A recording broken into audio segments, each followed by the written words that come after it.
What's up, everybody? We're back on the Real Estate Reserve podcast. Jason just put me on the spot saying I had to do the open, and I'm thinking the introduction for our guest today, but I'm doing the open. So I want to welcome everyone back. The number one show in the universe, the number one real estate show in the universe. If you guys, we have a really good guest coming on, someone who is very close to me. I'm very excited.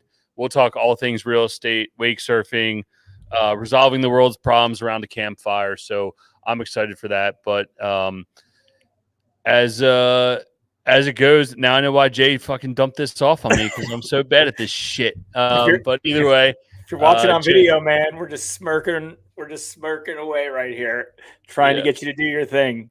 Yeah, but it's not going good. In the spot, I figured Nick's one of your good friends. You know. I thought you wanted me to do the. Yeah. I thought you wanted me to do the introduction. The intro open, it's same thing. Oh, all right. Well, either way, all right, screw it. Let me continue on. I want to introduce a very close friend of mine, Nick Paul. He is taller than all of us. His wife is absolutely awesome, Serena, who is also Miss New Mexico. But Nick and I, we've bonded over the past few years. We were both a part of a mastermind group. I walked in. It was during COVID. I didn't have a mask on. Everybody else has masks on. He walks up to me. He's like, "Hey, you're Ian." I'm like, "Who the fuck are you?" And he's like, "I like that you're not wearing a mask." I'm like, "Yeah, I like you too." Turns out later that night, we're ripping beers around the fire ring, and we've gotten really close. So let's just bring Nick in. Nick, hey man, how are you? What's going on, guys? How you doing? Good. Figured we'd spice this up a little bit on the front end and get all out. And I shit the bed. Ian's the only one that has an intern, a real studio, and everything else, and he still doesn't have his crap out. That's what I was just about to say. Get the intern on it, man. Hope get you some good opening lines for these things. Exactly. But anyways, Nick, welcome. Really appreciate you spending some time with us on the Real Estate Reserve podcast. Why don't we just start with a quick intro? Tell us a little bit about yourself and what you got going on. Yeah, absolutely. And give it a quick rundown. So Nick Paul, I live in southern New Mexico, Alamogordo, New Mexico, to be specific. Grew up here. The minute that I graduated high school, I said, I got to get the hell out of here. I got to get near some water. So I went to college out in Los Angeles, California area, lived out there for about 10 years and realized, through various different job that I was working and things like that California was all right, but it wasn't where I was meant to be at the end of the day. So ended up leaving California, and that was kind of where I got my kick or start, you could say, in investing in real estate. When I got out of college, I'd always had a passion for real estate. A good buddy of mine that I grew up with, his grandpa lived on the beach in the Central Coast of California and got his start and made his money in real estate through owning Denny's restaurants. And so that always piqued my interest. Guy that grew up actually here in Alamogordo, came from nothing, literally just was crushing it. And so I was like, hey man, that's interesting. So kind of kept in touch with him as a mentor, got into brokerage for hospitality assets out of college. So I was helping people buy and sell hotels, excuse me, in the western part of the US, and then ran the course of that job through the ups and downs of the mid and late 2000s, and decided that I was tired of depending on my pay being tied to somebody else's decisions. So started investing in real estate myself, and then did the track like I think most people, single family, multifamily, have ended up in self-storage. But real estate as a whole is kind of what my passion is. So not necessarily tied to one specific asset class. Commercial, is where I think it's at. And so that's where we'll probably focus from here going forward. Yeah, it makes sense. I don't know if many people know, but hotels is one of the only real estate asset classes that is taxed as active income. You do not get passive income on any of that income that comes through the front door. They get depreciation, but they don't get all their rental money or their nightly stays as active income. I thought that was pretty interesting. So yeah, absolutely. Yeah, when you start really breaking that down, it's some of the different asset classes that kind of afford you that ability to shelter that income lends itself to be more favorable than others, like the hospitality market for sure. Yeah, dude, in the hospitality market, it's got to be miserable, right? You were peddling hotels in California or the whole Western United States? Yeah, pretty much the Western US. So, from Texas up to the Dakotas and westward is pretty much where we were focused in the markets that we worked in. So, did quite a bit of stuff in Texas. I mean, especially at that time, when I got into that, it was 2004. And so shit was just hot. And so all these people were selling their assets in California, making the run to Texas. And so we did a lot of business in Texas. San Antonio, Austin, Dallas, Houston markets were just super hot commodities. So, Yeah, well, still a common theme today. They're still running. yep. But and we're going to get into it here in a little bit, kind of how Nick's built his self-storage brand and what an opportunity it's lent to him. But you mentioned something. You're like, I don't want my money, my income to be relied on someone else actually making a decision. Like, was there like a hard situation that happened that you're like, that's it, I'm done. Like, I need to create passive income, or was it a natural progression for you?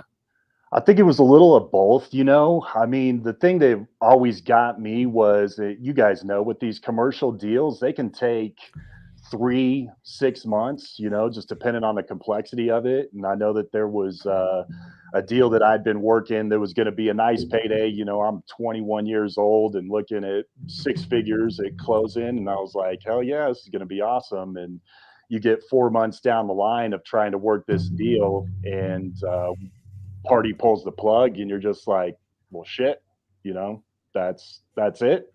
There's nothing at the end of the rainbow there.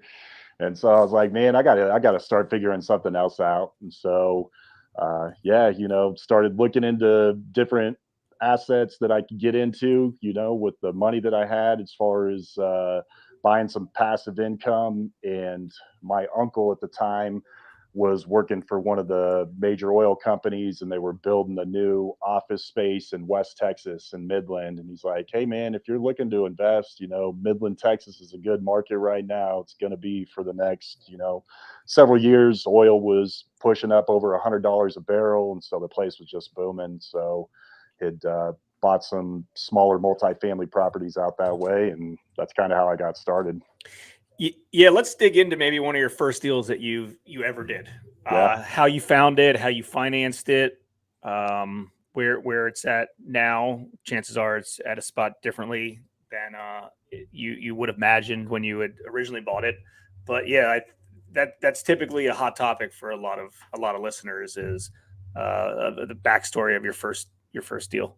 Yeah, absolutely. So the first deal I bought was Midland, Texas, through a friend of mine whose grandpa had quite a few rental properties, single family and some smaller multifamily properties. He had this 8-unit apartment building that was basically vacant, and he was pushing upper 70s, didn't have any plans for it. And so just started talking to him and he was willing to make a deal and sell it to me. And so he carried the paper on the thing. And that made a huge difference. I didn't have to bring anything to the table.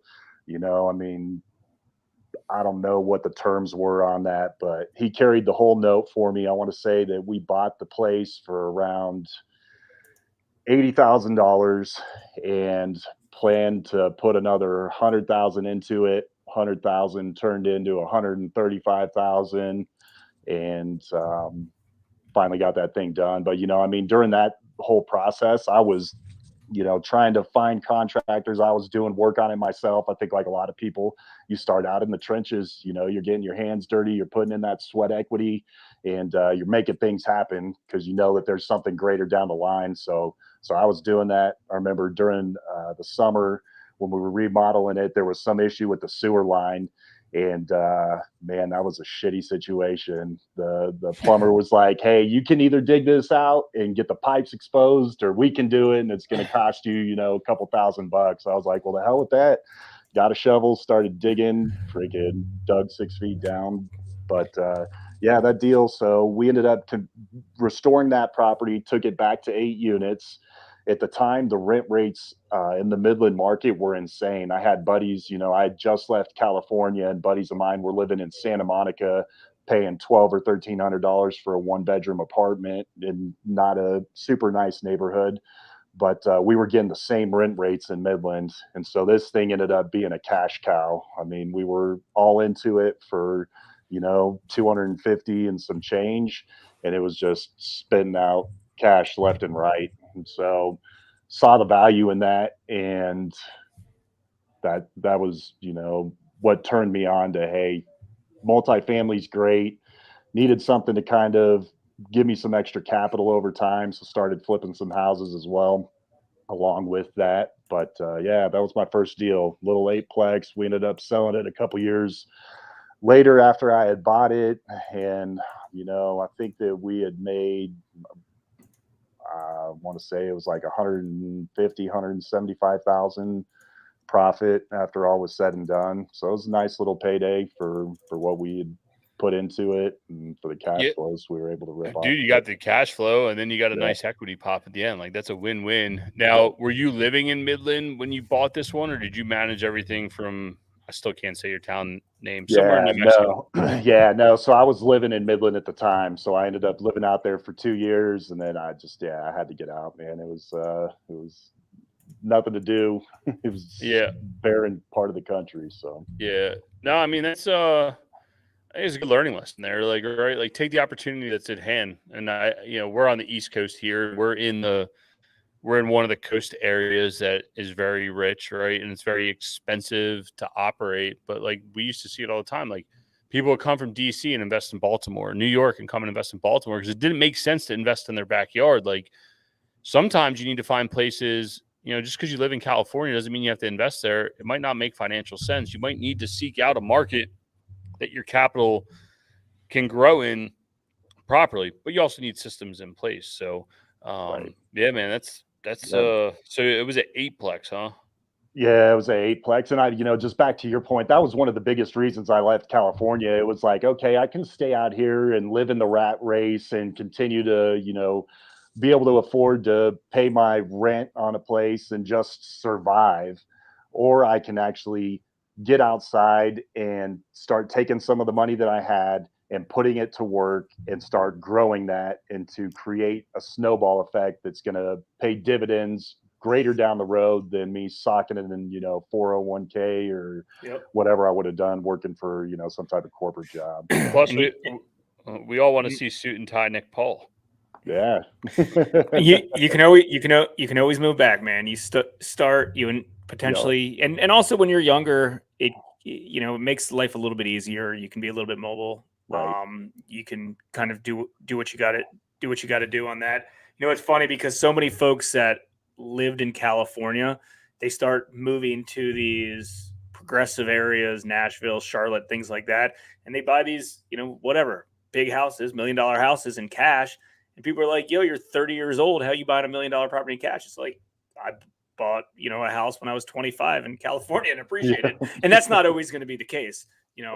Appreciation's a bonus. It's not, it's not necessarily to rely on, but it's a little bit interesting how it works. But Ian, I mean, you don't own any properties in Pennsylvania or any self-storage facilities in Pennsylvania or Maryland, right? You created your business model based in a market that worked great for that asset class and your guys' skill sets. Yeah. And that's what you need to recognize. If you want to buy, I guess if you're in the heartland of America, you can't really buy waterfront hotel property, right? Like, and if that's what you want to be in, you need to go seek that out, because you might think there's a better financial gain to that.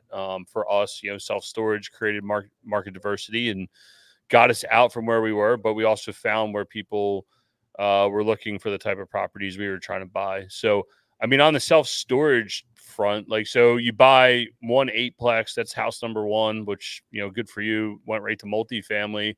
What are the next few deals look like? And like, where did you have your break? Everyone, I know you said you flipped some houses. We all have gone through some of that, but what was your, like, how many houses did you have before you're like, screw this, I need to find a different asset class, I'm going to storage?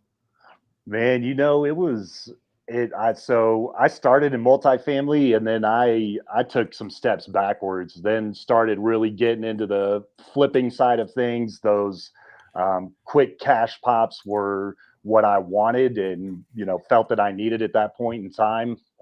Just kind of younger in my investing journey, so I did that. I flipped houses for about 5 years total, and then just started digging in hard on looking to get into multifamily stuff that was larger scale. I was looking at stuff that was 50 units or up, and kind of ran into a brick wall with, multifamily was hot, was trying to source off market deals. There was some stuff out there, but nothing that really piqued my interest. And then I got turned on to storage. I can't remember how. I think I might have ran across a post on somebody's Facebook page or Bigger Pockets or something at the time, when I was cruising on that side a little bit more than I do now. But yeah, so I started looking into storage, and it was like, oh, hey, this is interesting. And ended up, we were renting a storage unit from one facility here in town, and we're moving our shit out of there into another one that was smaller at another place. And so I just asked the guy, the owner was the one that was meeting people at the property, renting them the units, physically hand signing and writing the leases in. So I was just like, hey, if you ever want to sell this place, let me know. And he's actually, you know what? I would like to go spend more time fishing in Mexico and playing golf. And so that one thing led to another, and was able to put a deal together with him. Probably took 5 months to finally see that thing from just talks to actual contract, and then another 2 months till closing. But yeah, moved into storage and lined up another one right behind that. And rest is just been continuing to grow here in New Mexico over the last several years. So Yeah, no, that's awesome. What do because we have a pretty mixed audience here. We have a lot of sophisticated investors, and we have a lot of newbies. When you went, I mean, dude, doing an 8 unit for your deal one, like, is pretty legit. I mean, there's a lot of shit that goes into that. But then you go do a self storage deal. Like, obviously, you had some wherewithal under you. Like, what fears or what if you could tell like a new investor, like, hey man, like when you go buy a storage facility, like what's the one thing that they should watch out for? Something that tripped you up on that first deal. yeah, I mean, the biggest thing to me was the guy I bought the place from. I call him Grandpa Mike. My wife calls him that. Super nice guy. But I think a lot of people obviously always feel that their property is this diamond in the rough, and they're going to tell you that until their dying breath, that this thing, we never have troubles there, it's always making money, this is really what it's doing. And so the thing that I learned was to trust but verify. The information, the financial stuff. He didn't have, much for records. The guy was 80 something years old. He didn't give a shit. He'd go pick up cash from people, who were paying their monthly rent on the unit, and roll around with it till the end of the month and go deposit it. So, one of the biggest things for me was that trusting what they're saying, but really verifying, digging in deeper. We got tax returns from him, but he had so much other business dealings and stuff going on. It was kind of hard to pinpoint exactly what the place was making. So yeah, I mean, I think that was probably my biggest takeaway from that deal. Was that a seller finance deal too, or did you get financing or pay cash for that? Yeah, no. So we tapped family for bringing in the debt on that deal. Specifically, my parents. My dad had just retired from his occupation, had some money that he wanted to put in and get invested, and so we approached him and was like, "Hey, we've got an opportunity here. Willing to pay you some decent interest on it. You'll come in." We did give him a share of the equity in the deal too.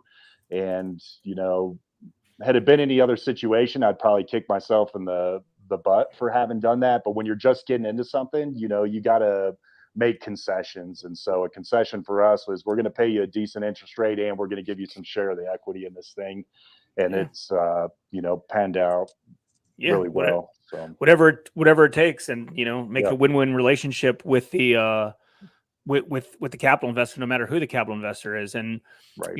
one thing related to, I feel like, raising capital and get it, in the self-storage space, it's pretty creative, very Mhm. creative. I think because it might be harder to get institutional capital behind it. So, just following kind of in Ian's footsteps on the way that he's structured deals. Yeah, he's got some alternative banks that are lending, plus seller financing, plus hard money, plus private lending, plus handshake capital. Like it's a lot of everything. And the rule of thumb that, and I think Ian can attest to this, you probably can too, is you're going to know if it's the right structure just based on supply and demand and how easy or hard it is to get capital, right? If you're going to give somebody whatever, a 20% interest rate and 100% of the equity, yeah, you're going to get capital all day long.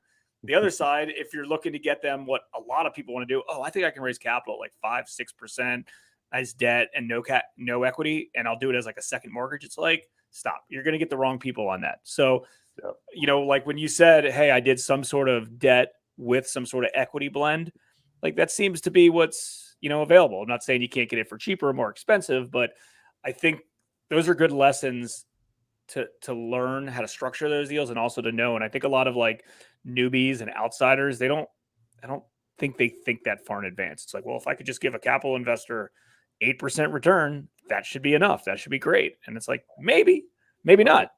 Yeah.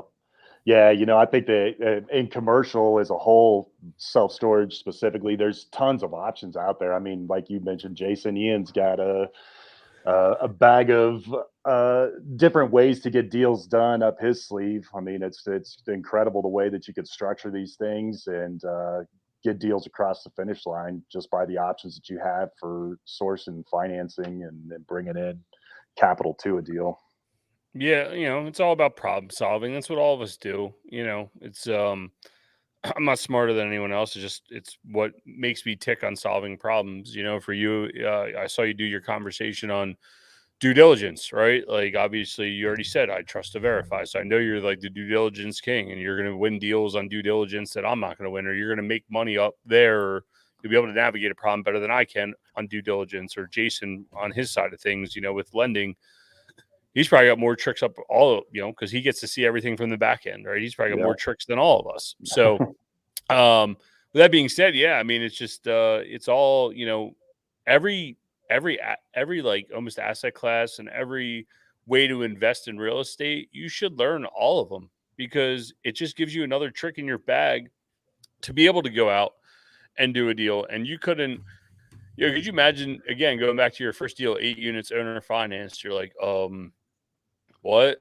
Right. And then you're thinking that's the norm, but that's not the norm, dude. Like it's just not. And it's all what you're exposed to and how you want to take it. So so you buy storage facility 1. I presume that you probably slow down some of your other stuff. You said you bought facility 2 right away. Were you branding them all as Self-Storage New Mexico, or did you have different names as you started to grow this portfolio? Yeah, so I mean, initially we kept, everything with whatever the facility name was when we bought it. There was no initial with those first 2 to try and brand or do anything like that. But then as we got our feet wet and started seeing that, hey, there's an opportunity here, specifically in our home state in New Mexico, to put a brand together, to really have something that's identifiable that we can grow over the next 3, 5, 7 years and put a nice little portfolio together. We needed to have some type of branding tied to that. And so when we bought deal 3 and 4, that was the point where we started going in and rebranding everything to Self-Storage New Mexico. And, the thought behind it was there's and still is a lot of mom and pop owners in New Mexico and some of the smaller markets, outside of Albuquerque and Las Cruces. Your communities are, 30,000 to 50, 60,000 populations, which for what we're buying or had been buying at the time were good markets to be in. And so if we could go and acquire some scale in each of those markets and put 10, 15, 20 of these things together over time, hey, could be a good cash flowing portfolio, or maybe there's the opportunity to turn and sell it off to a little bit bigger player, make some nice money, take that capital, go and reinvest it in some deals that we truly want to end up in at the end of the day. Some nicer, class A type stuff. if you will. Class A for New Mexico, and then not necessarily Class A for New York or LA. So you want a facility where you don't have to sweep the dirt out from under the under the doors, right? So, exactly. But yeah, man, I mean, I think, Jason and I have talked about that. We just did the 80-20 show recently. It's like, all right, at some point you're going to want to go in and trade up to the next asset class and whatever that might be for you, and can you talk a little bit, like, so you rebranded to Self Storage New Mexico, like, so you made a concerted effort, kind of like our buddy John Farling, to only operate in your home state. Like, have you looked outside the state, or you're like, no, there's too much opportunity here, I don't want to deal with that drama? Like, what was your reasoning behind staying specific to New Mexico? So, I mean, I think a lot of it had to do with us being able to sell a story, because everything that we've bought up until this point has been direct to owner. And so, we get brokers that, I'm talking with guys that are sending me stuff from time to time. But initially it was like, we need to go after our off-market deals direct to owner. And that afforded us the opportunity to sell them our story.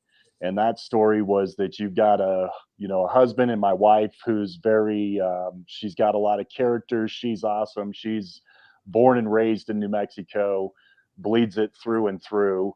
And so when you can go and sell that to people and connect with these owners, it puts us a leg up over the guys that are sending them, a mailer from who knows where. There's just not as much connection. And that relationship necessarily won't develop as quickly.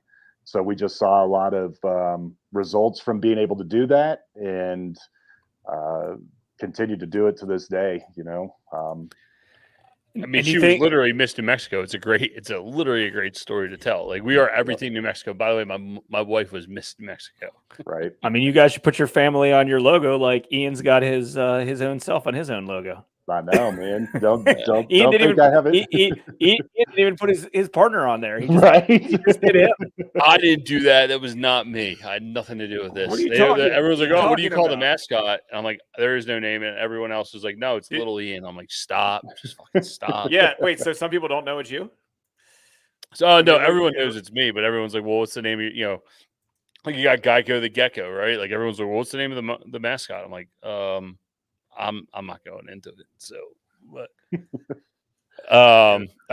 we'll pull it up here in a second, Serena. Give me a second, I'll find it. But just to go back to your guy to the conversation, the pod that you guys had put out, what was it, 2 weeks ago, the 80-20 stuff, that really got some wheels churning in my brain about, okay, hey, what are we doing? And so I'm actively talking right now with a broker about selling 2 of our locations because they have been that pain, and it would be nice to step up into something that maybe is a little bit different market, but that just drops that dead weight. I've spent a lot of time over the last couple of weeks, so want to give you guys a shout out for kind of lighting that fire. But yeah, I think that you always got to continually be looking at that to filter out what's being a time suck and might not necessarily be of huge value to your portfolio or your business. So yeah, it makes sense. Let's scroll through Ian's website while we're here. I guess a lot of folks don't know that. You didn't share that with everybody, Ian? No, yeah, I'm trying to. I think you can see how red. Shouldn't have a black background today, but you see how red I'm turning. But yeah, it wasn't my idea. It was someone who worked for us. She had a great idea, executed on it, and it was the premise of like Geico the Gecko, or like Nick was just talking about, of like having a story, like selling the story. Like, we operate in Louisiana, Mississippi, and Texas. Like, this looks like someone who could live there. You know what I mean? Like, it's the same story. It makes us personable. Life Storage is corporate as fuck, and some people don't care, right? But in the same sense, they're so corporate. You go on their websites, it's like, what is this, a clothing brand or is this an actual brand? So I think Nick really hit it on the head of like selling a story. I would always talk about it, when you deal with for banks, like, what's your story? Oh, we're 2 firemen, started investing in real estate. Banks used to love working with us. It's the same thing here. You're selling a reason why they should come and rent from us, so we'll remove that for a second, Ian, so we don't embarrass you. Did I get my color back yet? So I mean, it's pretty easy resemblance, unless you go and shave your beard one of these days. Right. Nick, what's your thoughts on scaling? How's your team set up currently? Let's talk about that first. Like, what's the total? I know we talked about this, but how many total facilities? And I'm guessing you probably don't have any employees, just vendors. So I mean, currently we own 8 facilities. We do have, I guess you would say, one employee that basically manages and oversees each different site. So she's got she's wearing a bunch of different hats.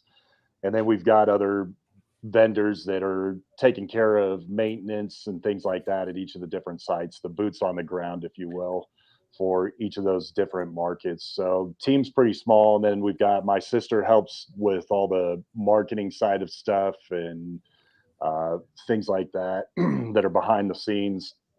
So, but yeah, we've got a manager that handles everything for our facilities right now. If we grow, there's definitely going to be a need to expand that team, bring somebody else on. We've got all our calls in-house. She handles all that stuff. She's basically any customer or potential prospective customer interaction, she's handling and dealing with that on a day-to-day and making sure everything's coordinated with the boots on the ground. And what's your guys' next step for kind of scaling? Are you in a good position and you like where you're at and you're just trying to execute and potentially get your bottom line profits better, or are you actively looking for more facilities and you're looking to grow? Yeah, we're still actively looking to grow. I mentioned that we thinking about selling off 2 of the assets that we have right now. But there's stuff that I've been chasing. It's just been tougher. I mean, I think as most of us know, with where interest rates are and trying to put deals together on some of these properties, they just don't pencil out, or at least not at numbers that really are appealing to me and to us on our end.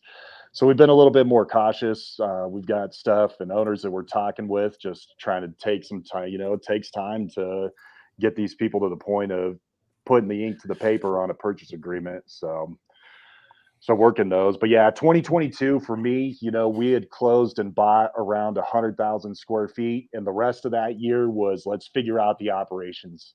Let's get everything set up, streamlined, all our back end stuff. Let's make sure we have policy and procedure manuals in place so that as we continue to grow, we're not having to create that, on the fly. And so, yeah, we had some good conversations between events that we spoke at, masterminds, of just like the operation, and to go kind of like nuance into storage. Like, I'm very grateful of our relationship. When we were talking about bringing everything back in house, my biggest fear was the phone calls, and there is no way to quantify the data. And I think between you and Terry and a few other guys, you guys hit the nail on the head. It works out to about a call a day per storage facility. And I think once you start to aggregate that data and like understand it, it's like, okay, cool. I had 100,000 square feet.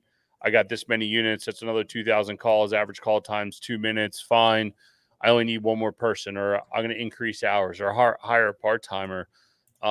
And I think that's what scale gives you. And I think a lot of people miss out on the scale side of things. I mean, we would all, some people want to have a super small business. Some people want to have a large business, but there's something to be said about having that scale and having the data that comes to you with scale. right. So Yeah, absolutely. And I mean, I think that's kind of, in your business model, you've gotten into these different markets and you've got scale in those markets, and that affords you the ability to see real-time data on what's happening in those markets, not just a one-off 20,000 square foot facility. You've got some real true data. And I mean, that was kind of our thoughts behind, let's focus on New Mexico. Let's own New Mexico over the next 10 years.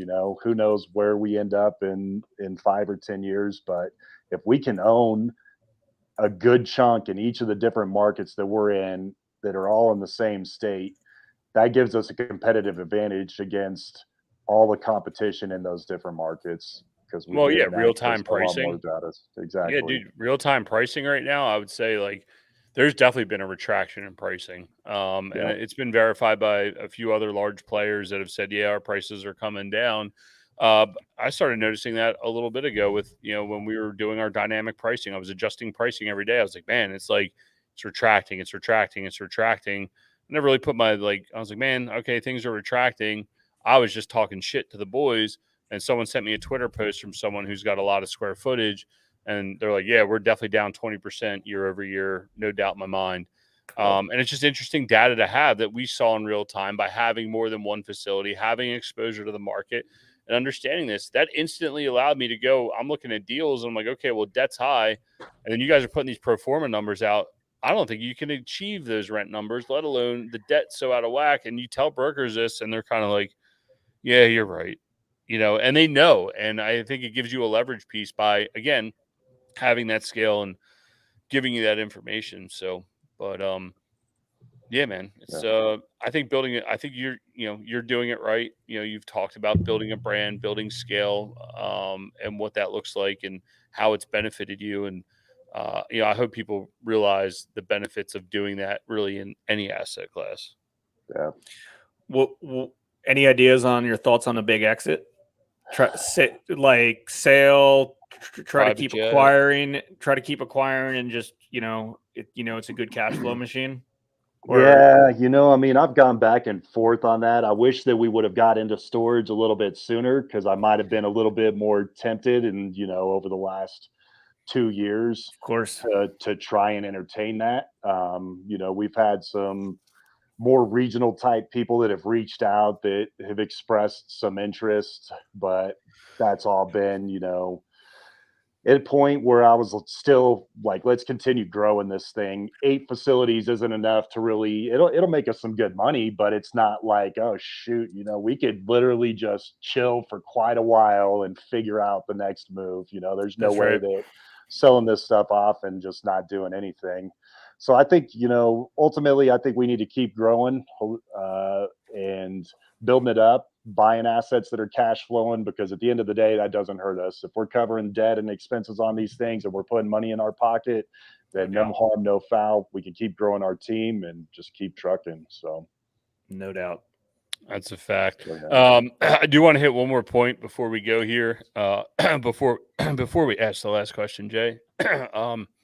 But what's your experience been, being a part of masterminds and being able to, because we really connected, late night at the fires and hanging out and doing some of these other small events. But how's masterminds and being a part of groups really helped you grow your business?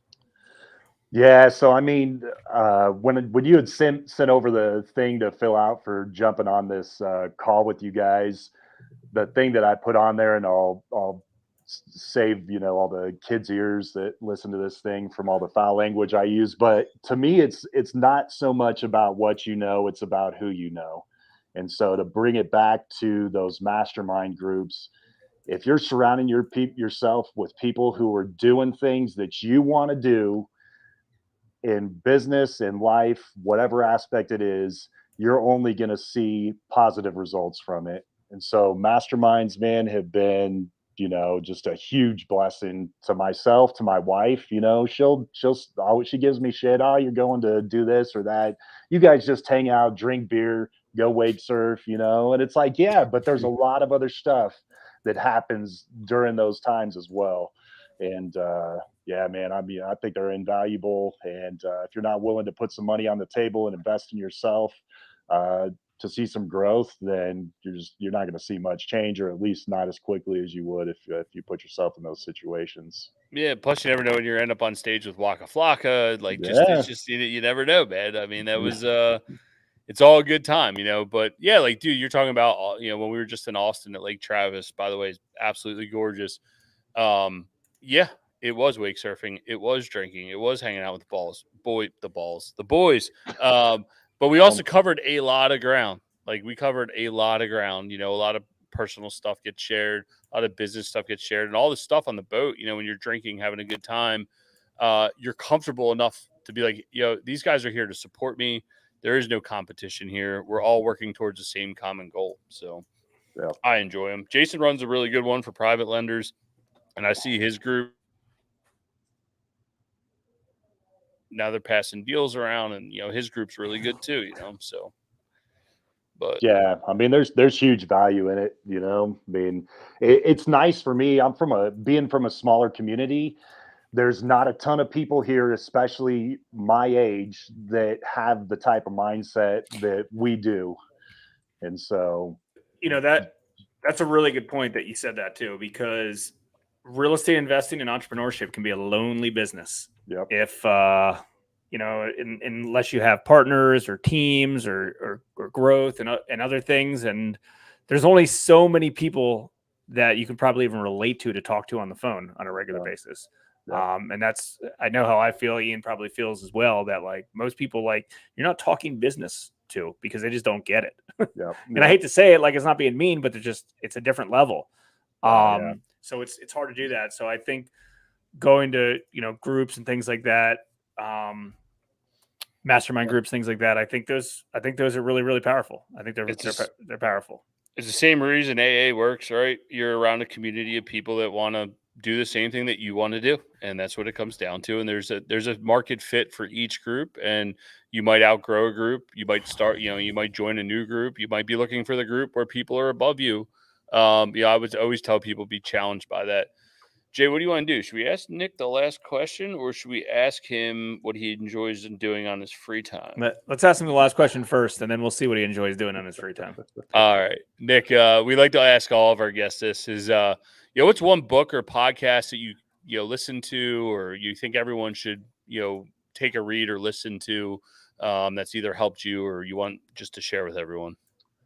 Yeah, so I mean, I've been on a big kick, over for various different reasons, as far as the who you know and not what you know type thing. I've taken over some leadership roles through our Chamber of Commerce and city here locally, and that's been the big thing that I've been trying to preach is relationships are extremely invaluable. And so the book that I got into last year that kind of helped push some good ideas onto me is Who Not How by Dan Sullivan and Dr. Ben Hardy.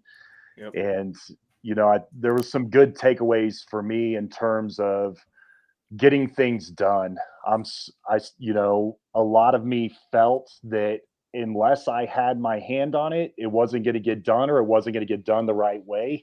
And so when you have that type of mindset, you're just setting yourself up for being stuck until you realize, hey, you've got to bring somebody else on or find out who that person is that can help accomplish that thing. So that's one book. If your viewers haven't read it, it's worthwhile to pick up. It's an easy read, either through Audible or just even hard copy of it. Good book. And so I mean, that'd be the one book that I'd like to share with your audience today. Yeah, and it's actually a really easy read. It's not that long, if I remember correctly. I knocked it out pretty quick, and it is good. And even if you are in that mindset, it's just always good to be refreshed on it, and talking about it, and gives you different ideas. So now we do have a very special video that was submitted to us, but we did connect. Not only do we connect, but we both enjoy, actually all three of us enjoy wake surfing. Nick's got a badass boat. He drove it out to Austin and we all got to enjoy it. But we have this cool video of you just completing your most recent trick, wake surfing. I got to give a shout out to my wife for that. Yeah. She enjoys driving.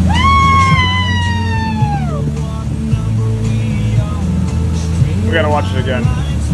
Can you hear that volume too, or no? Yeah. Yeah. All right, let me start it over then. Hold on. All right. There we go. There it is. 360.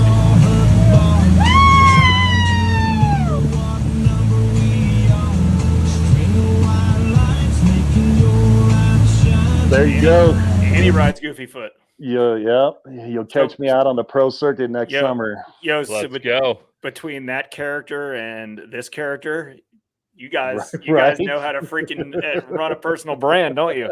I'm ready to sponsor. Let's go. But just so everyone knows, I mean, Nick is he is very tall, and if he can wake surf and I can wake surf, everybody can wake surf, because we are not small boys. No. But dude, like, why do you? I mean, you work hard to play hard, right? And you play hard so you can work hard. What is going to seriously? Like, I want to bring this all full circle so people don't think you're showboating or we're showboating you. Is what is going to the lake and like, what does that do for you? Like when you're not working, like how does that free your mind or whatever it does for you? Yeah, man. I mean, I'm drawn to the water, and so that's just my place to go and chill. I mean, when we're out there, we're having a good time, whether it's just my wife and I or friends are out there on the boat with us, or we're dragging it to Austin. I mean, it's all about just having that outlet to get out and I don't want to sound weird, but expressing yourself, in some other different form. I love business, and so it gives me an opportunity to kind of express what I'm passionate about that way. But sports was also big for me, and it's a way to kind of stay up on doing something that's a little taxing on the body, but not too bad, and just have a creative outlet. So, the reason we love the boat, and I think I had told Mike Wagner when we were out in Austin, it develops relationships further than what we could in different aspects of what we do on a day-to-day basis. And so, when you get to take people out there that don't have access to that on a regular basis, it's an awesome experience for them, and it just lets us get to know people better and drive better relationships. So.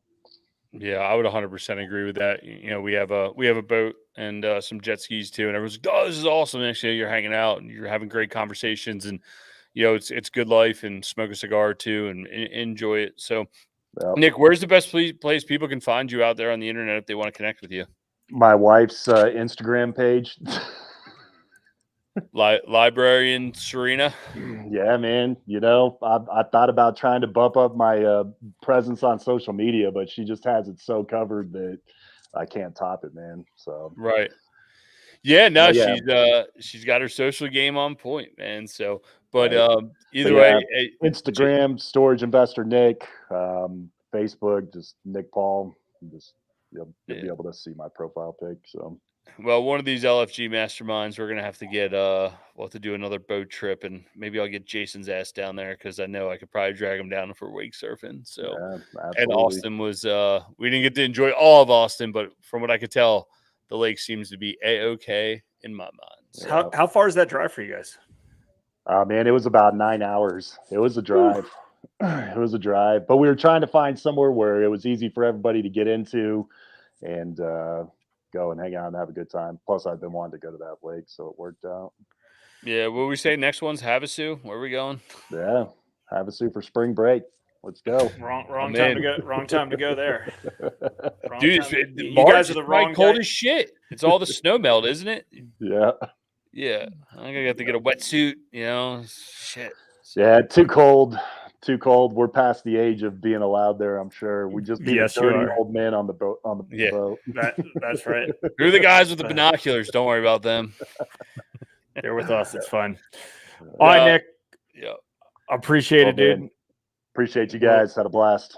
All right, we'll chat soon. Thanks. All right. See you guys. Thanks for tuning in to the Real Estate Reserve podcast. Do us a favor and like, comment, and share our broadcast. It helps the algorithm and helps us spread the word too. Till next time, thank you for tuning in.